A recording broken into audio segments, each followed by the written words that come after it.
ಎಲ್ಲರಿಗೂ ನಮಸ್ಕಾರ.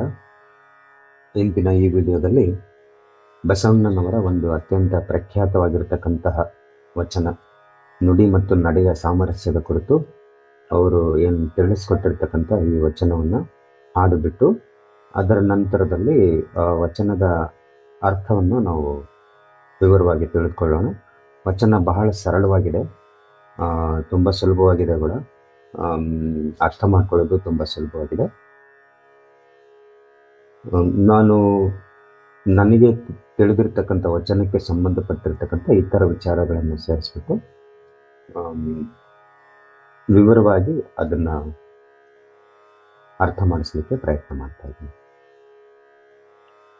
ಮೊದಲಿಗೆ ವಚನವನ್ನು ಹಾಡ್ತೀನಿ. ನುಡಿದರೆ ಮುತ್ತಿನ ಹಾರದಂತಿರಬೇಕು, ನುಡಿದರೆ ಮುತ್ತಿನ ಹಾರದಂತಿರಬೇಕು, ನುಡಿದರೆ ಮಾಣಿಕ್ಯದ ದೀಪ್ತಿಯಂತಿರಬೇಕು, ನುಡಿದರೆ ಮಾಣಿಕ್ಯದ ದೀಪ್ತಿಯಂತಿರಬೇಕು, ನುಡಿದರೆ ಸ್ಫಟಿಕದ ಶಲಾಕೆಯಂತಿರಬೇಕು, ನುಡಿದರೆ ಸ್ಫಟಿಕದ ಶಲಾಕೆಯಂತಿರಬೇಕು, ನುಡಿದರೆ ಲಿಂಗ ಮೆಚ್ಚಿ ಅಹುದಹುದೆನಬೇಕು, ನುಡಿದರೆ ಲಿಂಗ ಮೆಚ್ಚಿ ಅಹುದಹುದೆನಬೇಕು, ನುಡಿಯೊಳಗಾಗಿ ನಡೆಯಾದಿದಡೆ, ನುಡಿಯೊಳಗಾಗಿ ನಡೆಯಾದಿದಡೆ, ಕೂಡಲ ಸಂಗಮ ದೇವಾ, ಕೂಡಲ ಸಂಗಮ ದೇವಾ, ಎಂತೊಲಿವನಯ್ಯ ಎಂತೊಲಿವನಯ್ಯ, ನುಡಿದರೆ ಮುತ್ತಿನ ಹಾರದಂತಿರಬೇಕು, ನುಡಿದರೆ ಮಾಣಿಕ್ಯದ ದೀಪ್ತಿಯಂತಿರಬೇಕು, ನುಡಿದರೆ ಸ್ಫಟಿಕದ ಶಲಾಕೆಯಂತಿರಬೇಕು, ನುಡಿದರೆ ಲಿಂಗ ಮೆಚ್ಚಿ ಅಹುದಹುದೆನಬೇಕು, ನುಡಿದರೆ ಲಿಂಗ ಮೆಚ್ಚಿ ಅಹುದಹುದೆನಬೇಕು, ನುಡಿಯೊಳಗಾಗಿ ನಡೆಯಾದಿದ್ದರೆ, ನುಡಿಯೊಳಗಾಗಿ ನಡೆಯಾದಿದ್ದರೆ, ಕೂಡಲ ಸಂಗಮ ದೇವಾ, ಕೂಡಲ ಸಂಗಮ ದೇವಾ, ಎಂತೊಲಿವನಯ್ಯ ಎಂದೊಲಿವನಯ್ಯ, ನುಡಿದರೆ ಮುತ್ತಿನ ಹಾರದಂತಿರಬೇಕು. ಇನ್ನು ಈ ವಚನದ ಅರ್ಥವನ್ನು ನೋಡೋಣ. ಇದು ಬಸವಣ್ಣನವರು ನುಡಿ ಮತ್ತು ನಡೆಯ ಕುರಿತು ಹೇಳಿರ್ತಕ್ಕಂತಹ ಒಂದು ಅತ್ಯಂತ ಪ್ರಮುಖವಾಗಿರ್ತಕ್ಕಂತಹ ಹಾಗೂ ಈಗಿನ ಕಾಲಕ್ಕೆ ಬಹಳ ಪ್ರಸ್ತುತವಾಗಿರ್ತಕ್ಕಂತಹ ಹಾಗೂ ಸರ್ವಕಾಲಕ್ಕೂ ಅನ್ವಯವಾಗ್ತಕ್ಕಂಥ ಒಂದು ಶಾಶ್ವತವಾಗಿರ್ತಕ್ಕಂಥ ಸತ್ಯ ಅಂತೇಳಿ ಹೇಳ್ಬೋದು. ವಚನ ಬಹಳ ಸರಳವಾಗಿದೆ. ಇದು ಈ ವಚನದಲ್ಲಿ ಬಸವಣ್ಣನವರು ಹೇಳುವಂಥ ವಿಚಾರ ಏನಂದ್ರೆ, ನಡೆ ಮತ್ತು ನುಡಿನಲ್ಲಿ ಒಂದು ಸಾಮರಸ್ಯ ಇರಬೇಕು ಅಂತೇಳಿ ಹೇಳ್ತಾರೆ. ಅಂದ್ರೆ ನಾವು ನುಡಿದಂತೆ ನಡೆಯಬೇಕು, ನಡೆದಂತೆ ನುಡಿಯಬೇಕು. ಆ ರೀತಿ ಮಾಡಿದಾಗ ನಮಗೆ ಒಂದು ವಾಕ್ ಸಿದ್ಧಿ ಅಂತೇಳಿ ಏನು ಕರಿತಾರಲ್ವ, ಅದು ಸಿಗುತ್ತೆ. ಆ ವಾಕ್ ಸಿದ್ಧಿ ಅನ್ನು ಸಾಧಿಸಿದ್ರೆ ನಾವು ಏನು ನುಡಿತೀವೋ ಅದು ಆಗುತ್ತೆ, ಮತ್ತು ಏನು ಆಗುತ್ತೋ ಅದನ್ನೇ ನುಡಿತಾ ಇರ್ತೀವಿ. ನಡೆ ಮತ್ತು ನುಡಿನಲ್ಲಿ ಯಾವುದೇ ರೀತಿಯ ವ್ಯತ್ಯಾಸ ಕಂಡು ಬರೋದಿಲ್ಲ. ಅಂಥವರು ಈಗಿನ ಕಾಲಕ್ಕೆ ತುಂಬ ಅವಶ್ಯಕತೆ ಇದೆ, ಅಂಥವರ ಅವಶ್ಯಕತೆ ತುಂಬ ಇದೆ.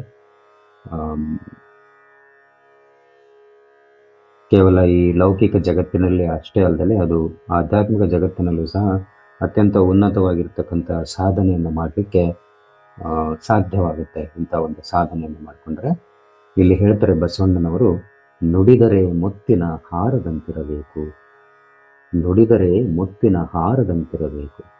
ಅಂದರೆ ಮಾತುಗಳು ಹೇಗಿರ್ಬೇಕಂದ್ರೆ ಮುತ್ತಿನ ಹಾರ, ಎಲ್ಲರಿಗೂ ಮನಸ್ಸೆಳೆಯುತ್ತೆ ಅಲ್ವಾ. ಆ ರೀತಿಯಾಗಿ ನಾವು ಮಾತನಾಡ್ತಕ್ಕಂಥ ಮಾತುಗಳು ಹೇಗೆ ಮುತ್ತುಗಳನ್ನು ಒಂದೊಂದು ಸುಂದರವಾಗಿ ಪೋಣಿಸಿರ್ತಾರಲ್ವ, ಆ ರೀತಿಯಾಗಿ ಒಂದು ಸುಂದರವಾದ ಮುತ್ತಿನ ಹಾರದಂತಿರಬೇಕು. ಅಂದರೆ ಎಲ್ಲರೂ ತನು ಮನಗಳನ್ನು ಸೆಳೆಯುವಂತಿರಬೇಕು ಅಂತೇಳಿ ಹೇಳ್ತಾ ಇದ್ದಾರೆ. ನುಡಿದರೆ ಮಾಣಿಕ್ಯದ ದೀಪ್ತಿಯಂತಿರಬೇಕು. ಮಾಣಿಕ್ಯ ಎಲ್ರಿಗೂ ಗೊತ್ತಿದೆ, ಅದು ಅದಕ್ಕೆ ಏನಾದರೂ ಒಂದು ಪ್ರಕಾಶ ಬಿದ್ದಾಗ ಅದು ಇನ್ನಷ್ಟು ಹೊಳೆಯುವಂತೆ ಮಾಡುತ್ತೆ. ಆ ರೀತಿಯಾಗಿ ಮಾಣಿಕ್ಯ ಯಾವ ರೀತಿಯಾಗಿ ಬೆಳಕನ್ನು ಸುತ್ತ ಪಸರಿಸುವಂತೆ, ಹೊಳೆಯುವಂತೆ, ತನ್ನ ಸುತ್ತಲಿನ ಪ್ರದೇಶ ಹೊಳೆಯುವಂತೆ ಮಾಡುತ್ತಲೋ ಅದೇ ರೀತಿಯಾಗಿ ನಾವು ಮಾತನಾಡಿದರೆ ನಮ್ಮ ಸುತ್ತಮುತ್ತ ಇರ್ತಕ್ಕಂತಹ ಜನಗಳ ಮನಸ್ಸು ಸಹ ಹೊಳೆಯಬೇಕು, ಅಲ್ಲಿ ಅರಳಬೇಕು, ಮನಸ್ಸು ಕೆರಳಬಾರದು, ಅರಳಬೇಕು. ಆ ರೀತಿಯಾಗಿ ನಾವು ಮಾತನಾಡಬೇಕು ಅಂತೇಳಿ ಹೇಳ್ತಾರೆ. ಹಾಗೆ ಮುಂದುವರೆದು ನುಡಿದರೆ ಸ್ಫಟಿಕದ ಶಲಾಖೆಯಂತಿರಬೇಕು. ಅಂದರೆ ನಾವು ನೋಡಿರ್ಬೋದು, ಸ್ಫಟಿಕ ಮಣಿ ಅಂತಕ್ಕಂಥದ್ದು ಅಥವಾ ಸ್ಫಟಿಕದ ಶಲಾಖೆ ಅಂತಕ್ಕಂಥದ್ದು ಬಹಳ ಶುದ್ಧವಾಗಿರುತ್ತೆ, ಹಾಗೆ ಅದು ನೇರವಾಗಿರುತ್ತೆ. ಅಂದರೆ ನಮ್ಮ ಮಾತಿನಲ್ಲಿ ಯಾವುದೇ ರೀತಿಯ ಕೊಂಕು ನುಡಿಗಳು ಇರಬಾರದು, ಅಂಕು ಡೊಂಕು ಸುತ್ತು ಬಳಸಿ ಮಾತನಾಡಬಾರದು. ನೇರವಾಗಿ ಇದ್ದದ್ದನ್ನು, ಯಾವುದೇ ರೀತಿಯ ದೋಷಗಳಿಗೆ ಆಸ್ಪದವನ್ನು ಕೊಡದೆ ಇದ್ದದ್ದನ್ನು ಇದ್ದ ಹಾಗೆ ನೇರವಾಗಿ ಹೇಳಬೇಕು ಅಂತಕ್ಕಂಥ ವಿಚಾರವನ್ನು ಈ ಸ್ಫಟಿಕದ ಸಲಾಖೆಯೊಂದಿಗೆ ಹೋಲಿಸ್ಬಿಟ್ಟು ಬಸವಣ್ಣನವರು ಹೇಳ್ತಾರೆ. ಈ ರೀತಿಯಾಗಿ ಬಸವಣ್ಣನವರು ಏನು ಅವರ ಹೋಲಿಕೆಗಳಿರ್ತಾವಲ್ವ, ಅವ ರೂಪಕಗಳು ಅವನ್ನ ರೂಪಕಗಳಂತೇಳಿ ಕರಿತೀವಿ ನಾವು ಸಾಹಿತ್ಯಿಕ ಭಾಷೆನಲ್ಲಿ. ಬಹಳ ಸುಂದರವಾಗಿ ಆ ರೂಪಕಗಳನ್ನು ಪೋಣಿಸಿರ್ತಾರೆ. ಇವರು ಹೇಳೋ ರೀತಿಯಲ್ಲಿ ಆ ರೂಪಕಗಳ ಬಳಕೆ ಬೇರೆಯವರು ಅಷ್ಟು ನೋಡಿಲ್ಲ. ನಾನು ಬೇರೆ ವಚನಗಳಲ್ಲಿ ಅಷ್ಟು ಸುಂದರವಾಗಿ ಬಹಳ ಚೆನ್ನಾಗಿ ರೂಪಕಗಳನ್ನು ಬಳಸ್ಕೊಂಡಿದ್ದಾರೆ ಬಸವಣ್ಣನವರು. ಹಾಗೆ ಮುಂದೆ ಹೇಳ್ತಾರೆ, ನುಡಿದರೆ ಲಿಂಗ ಮೆಚ್ಚಿ ಅಹುದಹುದೆನಬೇಕು. ಇಲ್ಲಿ ಲಿಂಗ ಅಂದರೆ ನಮ್ಮೊಳಗಿರ್ತಕ್ಕಂಥ ಆತ್ಮ ಅಥವಾ ಪರಮಾತ್ಮ. ಆ ಪರಮಾತ್ಮನೂ ಸಹ ನಾವು ಮಾತನಾಡ್ತಕ್ಕಂಥದ್ದಕ್ಕೆ ಹೌದು, ನೀವು ಹೇಳ್ತಾ ಇರೋದು ಸರಿಯಾಗಿದೆ ಅಂತೇಳಿ ಅವರು ಮೆಚ್ಕೊಳ್ಬೇಕು. ಆ ರೀತಿಯಾಗಿ ಮಾತನಾಡಬೇಕು. ಕೇವಲ ಯಾರನ್ನೂ ಸಾಂದರ್ಭಿಕವಾಗಿ ಮೆಚ್ಚಿಸಬೇಕು, ಹೊಗಳಬೇಕು ಅಂತೇಳಿ ಮಾತನಾಡೋದ್ರ ಬದಲು ಮಾತುಗಳು ಹೇಗಿರ್ಬೇಕಂದ್ರೆ ನಮ್ಮ ಮನಸ್ಸಿಗೆ ಒಪ್ಪಬೇಕು, ನಮ್ಮ ಅಂತರಾತ್ಮಕ್ಕೆ ಒಪ್ಪುವಂತಿರಬೇಕು.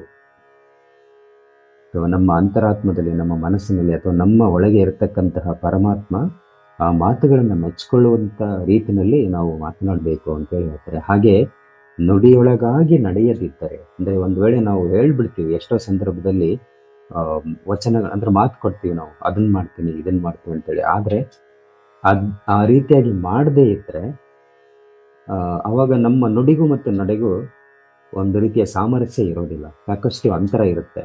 ಅಂತಹ ಸಂದರ್ಭದಲ್ಲಿ ನಾವು ಪರಮಾತ್ಮನಿಗೆ ಪ್ರಿಯವಾಗಿರ್ತಕ್ಕಂಥ ವ್ಯಕ್ತಿಗಳಾಗೋದಿಲ್ಲ. ಅಷ್ಟೇ ಏಕೆ, ನಮ್ಮ ಒಳಗಿನ ಅಂತರಾತ್ಮವೂ ಸಹ ಅಂಥ ಒಂದು ನಡೆಯನ್ನು ಮೆಚ್ಚೋದಿಲ್ಲ. ಹಾಗಾಗಿ ನಮಗೆ ಆ ದೈವತ್ವ, ಪರಮಾತ್ಮ ತತ್ವ ಸಿಗೋದಿಲ್ಲ ಅನ್ನೋದನ್ನ ಈ ರೀತಿಯಾಗಿ ನುಡಿ ಮತ್ತು ನಡೆ ಹೇಗೆ ಸಾಮರಸ್ಯದಿಂದ ಇರಬೇಕು ಅಂತಕ್ಕಂಥದ್ದನ್ನ ಹಲವಾರು ರೂಪಕಗಳೊಂದಿಗೆ, ಉದಾಹರಣೆಗಳೊಂದಿಗೆ ಬಹಳ ಸುಂದರವಾಗಿ ಬಸವಣ್ಣನವರು ತಿಳಿಸ್ಕೊಟ್ಟಿದ್ದಾರೆ.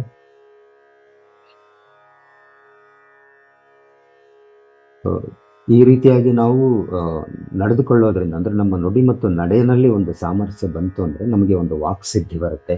ವಾಕ್ಸಿದ್ಧಿ ಬಂದ್ರೆ ನಾವು ಆಗೋದನ್ನ ನುಡಿತೀವಿ ಮತ್ತೆ ನುಡಿದಂತೆ ನಡೀತೀವಿ. ನಮಗೆ ಬೇಕಾದ್ದೆಲ್ಲವನ್ನು ನಾವು ಸುಲಭವಾಗಿ ನಾವು ಸೃಷ್ಟಿ ಮಾಡ್ಕೊಳ್ಬೋದು, ಸಾಧಿಸ್ಕೊಳ್ಬಹುದು. ಇಂತಹ ಒಂದು ಸಾಮರಸ್ಯವನ್ನು ಸಾಧಿಸುವುದರ ಮೂಲಕ. ಇದು ಅಷ್ಟೇನು ಸುಲಭವಾಗಿರ್ತಕ್ಕಂಥದ್ದಲ್ಲ, ತುಂಬ ಕಷ್ಟಕರವಾಗಿರ್ತಕ್ಕಂಥ ದಾರಿ. ಆದರೂ ಸಹ ಪ್ರಯತ್ನಪೂರ್ವಕವಾಗಿ ನಾವು ಇಂತಹ ಒಂದು ಸಾಧ್ಯತೆಯನ್ನು, ಇಂತಹ ಒಂದು ಬದುಕ್ತಕ್ಕಂಥ ಜೀವನ ಪದ್ಧತಿಯನ್ನು ರೂಢಿಸ್ಕೊಂಡ್ರೆ ನಮ್ಮ ನಾವು ಸುಲಭವಾಗಿ ನಾವು ಪರಮಾತ್ಮ ತತ್ವಕ್ಕೆ ಏರೋದ್ರಲ್ಲಿ ಯಾವುದೇ ಕಷ್ಟ ಬರೋದಿಲ್ಲ ನಾವು ಅಂತೇಳಿ ಅರ್ಥ ಮಾಡ್ಕೊಳ್ಬೋದು ಕೂಡ. ನಾವು ಎಷ್ಟೋ ಸರಿ ಕೇಳಿರ್ತೀವಿ, ಯದ್ಭಾವಂ ತದ್ಭವತಿ ಅಂತೇಳಿ. ಇದು ಸಂಸ್ಕೃತದ ಒಂದು ಮಾತು. ಈ ಯದ್ಭಾವಂ ತದ್ಭವತಿ ಅಂದ್ರೆ ನಾವು ಯಾವ ರೀತಿಯಾಗಿ ಭಾವಿಸ್ಕೊಳ್ತೀವೋ ಆ ರೀತಿಯಾಗಿ ಆಗುತ್ತೆ. ಅಂದ್ರೆ ಇಲ್ಲಿ ಭಾವಿಸ್ಕೊಳ್ಳೋದು ಅಂದ್ರೆ ಕೇವಲ ಆಲೋಚನೆ ಮಾಡ್ತಕ್ಕಂಥದ್ದಲ್ಲ, ಆಲೋಚನೆಗಳ ಜೊತೆಗೆ ನಮ್ಮ ಭಾವನೆಗಳು ಸಹ ಅದಕ್ಕೆ ಪೂರಕವಾಗಿರಬೇಕು. ಆವಾಗ ನಾವು ಅಂದುಕೊಂಡದ್ದನ್ನ ನಾವು ಸೃಷ್ಟಿ ಮಾಡಬಹುದು, ನಾವು ಸಹ ಸೃಷ್ಟಿಕರ್ತರಾಗಬಹುದು. ಅಂತಹ ಯದ್ಭಾವಂ ತದ್ಭವತಿ ಆಗ್ಬೇಕು ಅಂದ್ರೆ ನಮ್ಮ ನುಡಿ ಮತ್ತು ನಡೆನಲ್ಲಿ ಸಾಮರಸ್ಯ ಕಂಡು ಬರಬೇಕಾಗುತ್ತೆ. ಅಂತ ಒಂದು ಸಾಧನೆಯನ್ನ ನಾವು ಮಾಡಬೇಕಾಗತ್ತೆ. ಅಲ್ಲಿ ಲಿಂಗ ಮೆಚ್ಚಿ ನಮಗೆ ಹೌದೌದು ಅಂತೇಳಿ ಅನ್ಬೇಕು. ಆ ರೀತಿಯಾಗಿ ನಮ್ಮ ಸಾಧನೆ ಇರಬೇಕು. ಸೊ ಇತ್ತೀಚಿನ ಆಧುನಿಕ ಕಾಲದಲ್ಲಿ ಒಂದು ಮ್ಯಾನೇಜ್ಮೆಂಟ್ ಸೇ ಇದೆ, ಡೂಸೆ ರೇಷಿಯೋ ಅಂತಂದೇಳಿ. ಡೂಸೆ ರೇಷಿಯೋ ಅಂದ್ರೂ ಇದು ನಡೆ ಮತ್ತು ನುಡಿ ಮತ್ತು ನಡೆಗೆ ಇರತಕ್ಕಂಥ ಒಂದು ಸಾಮರಸ್ಯವನ್ನ ಸೂಚಿಸುತ್ತೆ. ಅಂದ್ರೆ ನಾವು ಏನು ಹೇಳ್ತೀವೋ ಅದನ್ನು ಮಾಡಬೇಕು, ಅದು ಎಷ್ಟರ ಪ್ರಮಾಣದಲ್ಲಿ ಮಾಡ್ತೀವಿ ಅಂತಕ್ಕಂಥದ್ದನ್ನ ಡೂಸೆ ರೇಷಿಯೋ ಹೇಳುತ್ತೆ. ಡೂಸೆ ರೇಷಿಯೋ 1 ಇತ್ತು ಅಂದ್ರೆ ಅಲ್ಲಿಗೆ ನುಡಿ ಸಾಮರಸ್ಯದಿಂದ ಇದ್ದಾವೆ ಅಂತ ಅರ್ಥ. ಅವಾಗ ಅಂದ್ರೆ ಯಾವುದೇ ವ್ಯಕ್ತಿ ಸಹ ನಾವು ಏನೇ ಹೇಳಿದ್ರು ಅದನ್ನ ಅವರು ಸಂಪೂರ್ಣವಾಗಿ ವಿಶ್ವಾಸಪೂರ್ವಕವಾಗಿ ನಂಬಬಹುದು. ಅಲ್ಲಿ ಒಂದು ನಂಬಿಕೆ, ಒಂದು ವಿಶ್ವಾಸಾರ್ಹತೆಯನ್ನ ಗಳಿಸ್ಕೊಳ್ಳಿಕ್ಕೆ ಸಾಧ್ಯವಾಗುತ್ತೆ. ಇದು ನಮ್ಮ ಆಧುನಿಕ ಕಾಲದಲ್ಲಿ ನಾವು ಏನು ಬೇರೆ ಬೇರೆ ಕ್ಷೇತ್ರಗಳಲ್ಲಿ ಕೆಲಸ ಮಾಡ್ತಿರ್ತೀವಲ್ವೋ ಅಲ್ಲೂ ಸಹ ಅತ್ಯಂತ ಸಹಕಾರಿಯಾಗುತ್ತೆ. ಹಾಗಾಗಿ ಏನೇ ಮಾತನಾಡೋದಕ್ಕಿಂತ ಮುಂಚೆ, ಏನೇ ಮಾತುಗಳನ್ನು ವಚನಗಳನ್ನು ಕೊಡೋದಕ್ಕಿಂತ ಮುಂಚೆ ವಿಚಾರ ಮಾಡಬೇಕು, ಆಲೋಚನೆಯನ್ನ ಮಾಡಬೇಕು, ನೇರವಾಗಿ ಮಾತನಾಡಬೇಕು, ಅಂಕುಡೊಂಕಾಗಿ ಸುತ್ತು ಬಳಸಿ ಮಾತನಾಡಬಾರದು, ಮತ್ತೆ ಹೇಳಿದ್ದನ್ನ ಮಾಡಬೇಕಾಗುತ್ತೆ.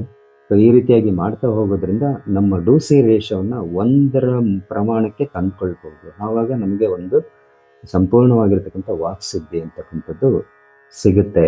ನಮ್ಮ ಉದ್ಯೋಗ ಕ್ಷೇತ್ರದಲ್ಲೂ ಸಹ ನಾವು ಉತ್ತಮವಾದ ಸಾಧನೆಯನ್ನ ಮಾಡಬಹುದು. ಅದರ ಜೊತೆನಲ್ಲಿ ಆಧ್ಯಾತ್ಮಿಕ ಕ್ಷೇತ್ರದಲ್ಲೂ ಸಹ ನಾವು ಅತ್ಯಂತ ಉನ್ನತವಾಗಿರ್ತಕ್ಕಂಥ ಹಂತಕ್ಕೆ ಏರಬಹುದು. ಇಷ್ಟು ಹೇಳ್ತಾ ಈ ವಚನದ ಅರ್ಥ ವಿವರಣೆಯನ್ನು ಇಲ್ಲಿಗೆ ನಿಲ್ಲಿಸ್ತಾ ಇದ್ದೀನಿ. ನಿಮ್ಗೆಲ್ಲರಿಗೂ ಇಷ್ಟ ಆಗಿದೆ ಅಂತ ಅಂದ್ಕೊಳ್ತೀನಿ. ಇಷ್ಟ ಆಗಿದ್ರೆ ಕಮೆಂಟ್ ಮಾಡಿ. ನನ್ನ ಬಯಲುಸಿರಿ ಚಾನಲ್ಗೆ ಸಬ್ಸ್ಕ್ರೈಬ್ ಮಾಡ್ಕೊಳ್ಳಿ. ಇನ್ನು ಸಬ್ಸ್ಕ್ರೈಬ್ ಮಾಡ್ಕೊಳ್ಳಿಲ್ಲ ಅಂದ್ರೆ ಎಲ್ಲರಿಗೂ ಧನ್ಯವಾದಗಳು.